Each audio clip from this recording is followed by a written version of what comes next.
இன்னைக்கு டே 6 ரெசிபி என்னன்னு பார்த்தீங்கன்னா, சொரக்கா பொரியல் தாங்க. இதுவுமே அம்மா சொல்லிக் கொடுத்தது தான். இது எப்படி பண்ணணும்னு பார்த்தீங்கன்னா, ஒரு முழு சொரக்கா குட்டி குட்டி பீஸா கட் பண்ணிக்கலாம். தோலோடையே போட்டுக்கலாங்க. ஏன்னா தோட்டத்து சொரக்கானால சீக்கிரம் வெந்துரும். ஒரு பாத்திரத்தில் எண்ணெய் ஊற்றி கடுகு, பெருங்காயம், பச்சை மிளகாய், கருவேப்பிலை, ஒரு பெரிய வெங்காயம் பொடியை நறுக்கி போட்டு நல்லா வதக்கிட்டுங்க. வதங்கினதுக்கப்புறம் கட் பண்ணி வச்ச சொரக்கா போட்டு கொஞ்சம் மஞ்சத்தூள், ஒரு ஸ்பூன் குழம்பு மிளகாத்தூள், கொஞ்சம் உப்பு போட்டு ஒரு அரை கப்பு தண்ணி ஊற்றி மூடி வச்சிடலாங்க. இது வேலை பார்த்தீங்கன்னா 10 நிமிஷத்துக்கு மேலே ஆகவே ஆகாது. சீக்கிரம் செஞ்சிடலாம்.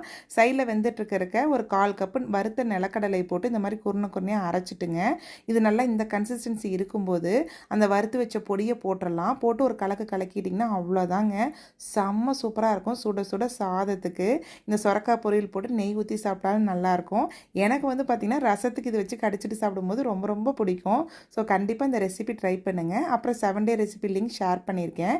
அதையுமே மிஸ் பண்ணாமல் பாருங்கள்.